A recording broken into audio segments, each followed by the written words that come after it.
افلا یعلم اذا بعثر ما فی القبور وحصل ما فی الصدور ان ربهم بهم یومئذ لخبیر افلا یعلم اذا بعثر ما فی القبور۔ اے اکڑ کے چلنے والے، اے ناشکر انسان، اے دولت کے پجاری، وہ وقت یاد کر جب تو قبر سے اٹھایا جائے گا۔ اس وقت کفن بھی چھین لیا جائے گا۔ اب سب کو چھین لیا گیا، دولت، بینک بیلنس، تیری جائیدادیں، پلازے، گاڑیاں، گھر، کوٹھیاں، بنگلے، سب کچھ یہیں رہ گیا، صرف ایک چادر کفن کے لے کے جا رہا ہے۔ لیکن جب قبر سے اٹھایا جائے گا یہ کفن کی چادر بھی رہ جائے گی، برہنہ اٹھایا جائے گا۔ اللہ اکبر! نہ پاؤں میں جوتے، نہ سر پہ پگڑی، نہ بدن پہ کپڑا، برہنہ اٹھایا جائے گا۔ سیدہ عائشہ رضی اللہ تعالیٰ عنہ نے سنا تو کانپنے لگی، عرض کی حضور قبر سے برہنہ اٹھائے جائیں گے تو ایک دوسرے سے حیا نہیں آئے گی؟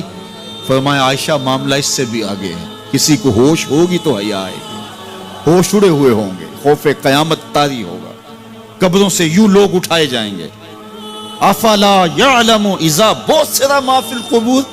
اب بعثر کا جو مفہوم ہے، جو ترجمہ اور معنی ہے وہ تو رہے، بعثر کا جو صوتی آہنگ ہے، جب بولتے ہوئے ایک جھٹکا لگتا ہے تو قبروں سے اٹھتے ہوئے لوگوں کی کیفیت معلوم کرنے کے لیے بعثر کا صوتی آہنگ ہی کافی ہے۔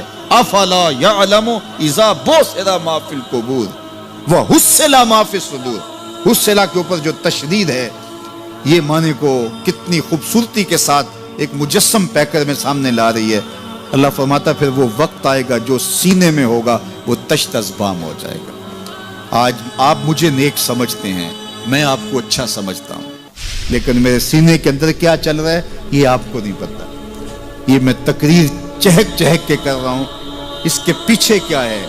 میں آپ کے دل اپنی جانب موڑنا چاہتا ہوں، آپ کی جیبیں خالی کرنا چاہتا ہوں، یا میں آپ کے سامنے پاک اور ستھرا اور بڑا جو ہے وہ نیکوکار بننا چاہتا ہوں، یا میرا مقصد رضائے الہی ہے؟ یہ مجھے پتہ ہے، آپ کو نہیں پتہ۔ آپ کہاں ہیں، کہاں کھڑے ہیں، میں آپ کو اچھا سمجھتا ہوں، لیکن آپ کو پتہ ہے کہ ہم کہاں کھڑے ہیں۔ لیکن قیامت کے دن یہ ساری چیزیں سامنے آ جائیں گی۔ وَحُصِّلَ مَا فِي الصُّدُورِ، اور سورہ الطارق میں فرمایا یوم تبلی السرائر فما لہ من قوت ولا ناصر۔ اس دن سارے راز کھول دیے جائیں گے اور کوئی طاقت نہیں ہوگی جو ان رازوں کو کھلنے سے روک سکے گا۔ آج طاقتور کی بات نہیں کھلتی اور کمزور کی بات اچھال دی جاتی ہے، لیکن وہ وقت آنے والا ہے یوم تبلی السرائر فما لہ من قوت ولا ناصر۔ نہ زور کے بل پہ، نہ زر کے بل پہ، نہ کسی اور بل پہ کسی کام کو روکا جا سکے گا، ہر شے تشت ازبام ہو جائے گی۔ وہ کتنا سخت دن ہوگا۔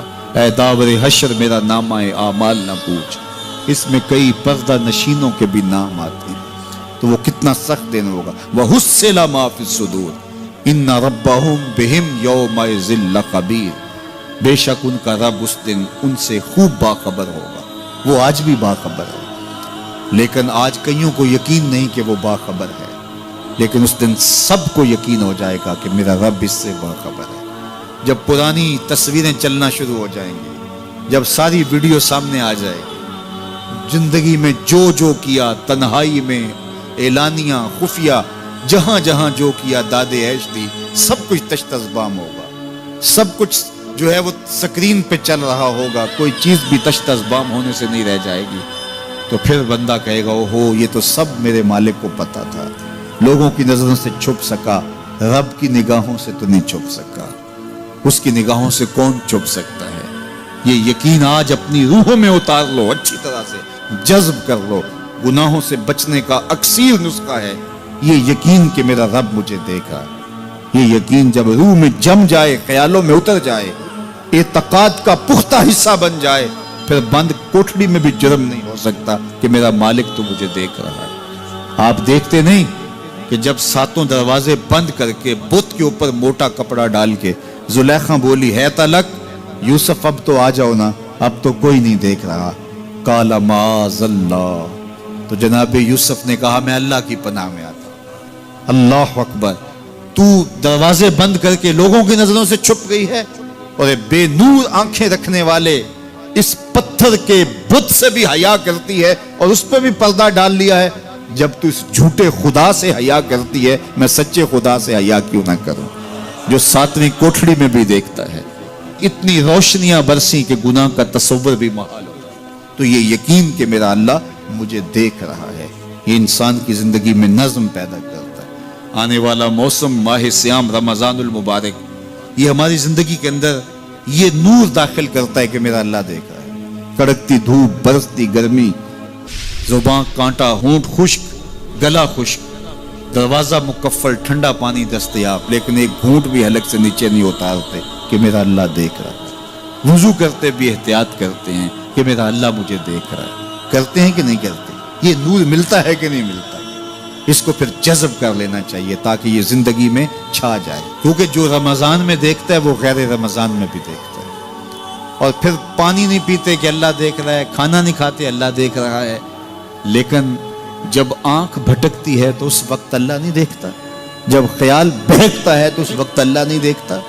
رشوت میز کے اوپر سے لے رہے ہوں یا نیچے سے لے رہے ہوں تب نہیں اللہ دیکھ رہا ہوتا. اللہ صرف کھانے اور پینے کو دیکھ رہا ہوتا ہے. یہ جو ایک نور آیا ہے اس کو جذب کر لیں, پوری زندگی میں پھیلا لیں. تو اسی لیے رمضان تقوی بانٹتا ہے, روزہ تقوی بانٹتا ہے, زندگی میں نور اور روشنیاں بھر دیتا ہے.